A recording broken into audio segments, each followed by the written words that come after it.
Today I'm going to look at a magical combo, the Atlas Mercuries and a Sony FX30. Let's get into it. I've been wanting to do this test for a while. I think that Mercuries specifically are kind of like two different lenses because they look different on full frame compared to a Super 35 sensor like the FX30. I can still see the bend in the edges of the frame, the barrel distortion, but it's not as significant as on full frame because full frame we can see a lot more of the edges. So I'm going to run through the lenses as well as put a couple other lenses on the FX30 and just see what they look like. Camera position did not change, nor did any settings. This is the 42 millimeter. Yeah, you come in. Yeah. Oh, I locked it. Holy sh! Imagine it started like hailing and It smells like smoke from that fire. Oh, damn, it's hazy out there. If the image circle of the lens is like this, we're only looking at...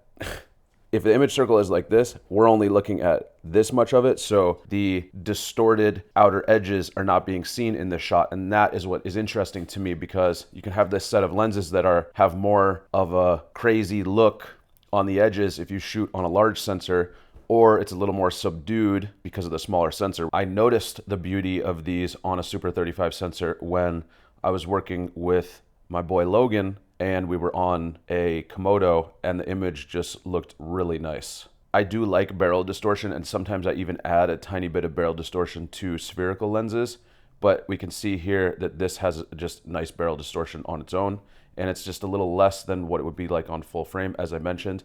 Another cool thing that I like about these lenses is that, I mean, a lot of anamorphics and lenses in general will exhibit this, but as you move up in the focal lengths from 36, 42 to 72, the barrel distortion lessens, not just with this set, but with a lot of different types of lenses. Okay, I want to scoot down a little bit just to be in the frame.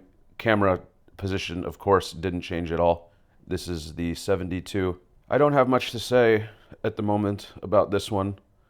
I actually haven't used this one too much because I like the wider anamorphics and I feel that that's where the character kind of shines through outside of the bokeh, but this is looking nice. All right, there's two other lenses I want to look at that are spherical and they're the only other two lenses that I have at the moment that I can put on the FX30. One of them, I have always wondered how it fits with the Atlas lineup. I don't like this frame, but to stick to the rule, I didn't move the camera position.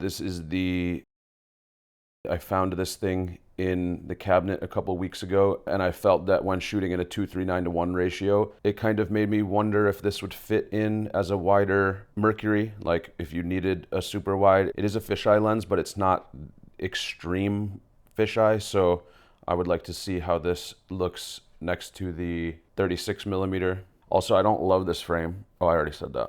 I'm going to move this camera in a little bit to make a frame that I think is better so that we can just kind of see how it compares. But before I move the camera, I will put on one more lens. Okay, this is the Sigma 24-70. Just want to see what it looks like compared to the 36. And kind of what I'm looking at here, obviously there's changing lighting, but I kind of am just looking at the distortion and just overall like kind of how they look. I have used this lens a lot. It's a good price and nice and sharp and normal looking. So I think it's a wise one to have. It's kind of a good pairing with the FX30 or with the FX3 because it is a full frame lens. Here it is at 24 millimeters. This is at 50, 70, I might need to pan the camera a little right. And we have the 24-70 at 70 millimeters. What's up with the fire in New York right now? It's a huge wildfire in New Jersey. Oh, it's a wildfire in New Jersey? Yeah. And it's hazy outside? Yeah. There is a chance that this is the end of the video. And if it is, okay, back to the 12 millimeter fisheye. This is a better looking frame and kind of more along the lines of my intention for this scene. Could it be a wider Atlas Mercury in a pinch? I know that it is not an anamorphic lens and the bokeh will be different, but at such a wide lens and a 2.8, unless you're focused very close to something, the bokeh isn't going to be showing itself too much, like for example this shot right here. we're not seeing really that much out of focus in the background. But when I look at this on this monitor right here, it does seem like it could live in the world just in terms of the distortion. So we have this 12 at this camera position and the 36 at the previous camera position. And we have this shot at the original camera position and the 36 also at that position. Also, this lens is nice because it's very affordable and super light, but you can't put an ND on it. It is looking hazy out there. It is pretty hazy out here from that fire. This is the 72. Also, I moved our color temp to just 5600. It's not like red out here right now or orange. It's kind of just looks normal. It's just hazy. But inside I had a custom white balance and matrix, and here is just no matrix and 5600. Here's another shot from the 72. And here's a shot from the 42. This looks very cool. Kind of seeing some little bit of barrel distortion coming back in. And another thing that we can see real quick is how that barrel distortion changes when tilting and when panning.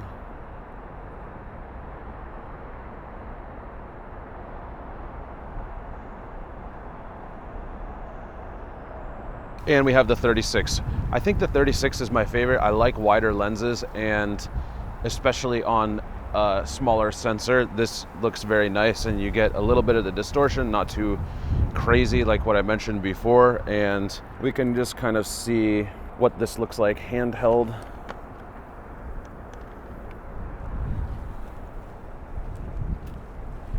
I have no image stabilization turned on.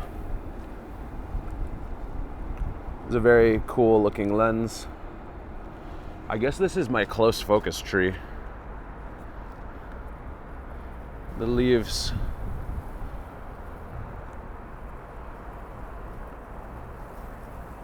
This is like my distortion tests for these. I've made another video similar to this on with these lenses on an on an Alexa. Can we get a flare? Oh yeah. Maybe I'll do a little slow-mo. I'm going to put this back on the tripod and see what the 24-70 looks like. Okay, here we have the 24-70 at 24 millimeters, also wide open at a 2.8. We can see what this looks like compared to the 36. And here we have 35 millimeters, 50 millimeters. This shot, just in general, I would consider maybe adding a little bit of barrel distortion, just a tiny bit, and we can see that here. Because I kind of like the slightly bent edges compared to how they are right now for certain things, not all things. And here's 70 millimeters. And lastly, we mustn't forget the 12. All right, bye.